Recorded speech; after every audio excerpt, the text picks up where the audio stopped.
Hello, Amy Posadas, Transformative Health 180. We are going to address hamstring stretching and pelvis flexibility. As we do that, let's start showing you one variation of the hamstring stretch. So as posture, the basic posture of chest up, belly button in, shoulders back, pulling your shoulder blades down and in. You're going to have your feet either together or just under your hips. You can have a chair or a table in front of you, whatever's most comfortable. And I'm going to keep my spine straight, my neck as well, all in line, and I'm just using the weight of my body as I come down. So you're going to start feeling this throughout the whole back part of your thigh. Now, be careful so that if you're already rounded, you're not doing this. Or if you're just trying to get more range, that you're not jutting your chin out like this. I want everything nice and straight in one component as you're moving down. As my chest comes to the table or towards my thighs, I'm still pulling my shoulder blades down and in. Also, be careful for yous that are hyper flexible. You'll tend to hyperextend that knee, so make sure that you do not do that. I don't want it bent, but I definitely don't want you bowing out. So if you notice that you have a tendency to be hyper flexible, hyperextend in your elbow or your knee, make sure that you pay attention to that and keep it straight. If you have a question, then make sure that you ask someone that you know to watch you with that. So say the table gets easier for you, okay, and you're ready to progress beyond that. You go to a lower surface, or if that's even easier for you, then you're walking down your legs. Again, I'm bringing my chest towards my thighs because I can easily reach down and get the floor, but look at how rounded my back is. If I'm keeping my chest up, shoulder blades down and in, then I'm getting a much more aggressive stretch in the back of my hamstring here than I were just trying to reach down for the floor. All right, similar concept, and you need to do whatever's most comfortable for you, but you can also do this laying down. And as you do this laying down, again, back is flat. You're going to have a strap. It can be a belt. It can be a sheet. It doesn't matter. You're going to bring your feet up. Have the strap around the ball of the foot.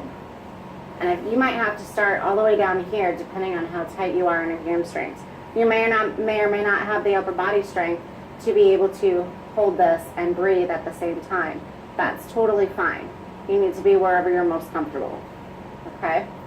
As it gets easier, you're going to, as you continue to deep breathe and it gets easier, you're going to work your feet closer and closer and closer. Okay? This way, you're not able to cheat at all. Your back is nice and flat. You're keeping your chest open as you bring your shoulders down and in. And notice the balls of my feet or the toes are coming down towards my knees. Again, and breathe. So, depending on where you're at, this may take you a few weeks, few months to be able to get to this position here. As this becomes easier, again, you're going to bring it closer and closer and closer, keeping your knees straight. You're going to continue to breathe. As this becomes easier, there's not much more that you can do with the strap.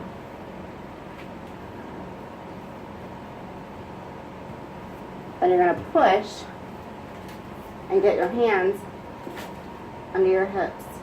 And as you do this, you're going to round your shoulders back into the floor, and you're going to breathe. And as you continue to breathe, your feet will eventually come all the way back to the floor. Continuing to breathe, knees straight, bringing your toes up towards your knees. Now, yes, you're going to round your back out slightly with that. However, you're going to notice that you're going to get a really good stretch in your low back with that as well. You should not have any neck or cervical pain with that. It will be hard to breathe, and it will be taking some use to, but the concept is those deep cleansing breaths. Now, it is totally okay if you are not able to tolerate both legs coming up at the same time with the strap.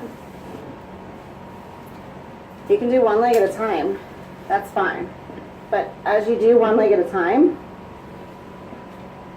you need to keep the other leg straight. So this right here, you need to keep the other leg straight. Sometimes you'll see people stretching their hamstring and they're doing like this. It's totally compensating and they're not getting the most effective stretch that they can. So very much make sure that the other leg is straight. If you're not able to tolerate the strap, but you're able to get on and off the floor comfortably, put this leg in the door jamb and have the other leg out in the doorway. And then that way you can inch your hips closer to the door. The other thing that you can do is, I'm not going to put my feet on my wall because I really like my butterfly, but you can have your legs here on the wall and then inch your hips closer to the wall as you are able to tolerate it more and more. You can also do a inner thigh stretch here as well, using the weight of your legs. Make sure it does not hurt your knees, and you can give support to your legs right here too to help with that. That was just a side note. So, very many ways to stretch your hamstrings. Choose one, do all of them. Your body gets used to and is able to accommodate things very well. So the basic is making sure that you're taking deep cleansing breaths, that you're relaxing, and using the weight of your body to push yourself further. Any questions or concerns, do not hesitate to reach out to me. I'm here to help. Thank you for taking the time to watch the video. Take care.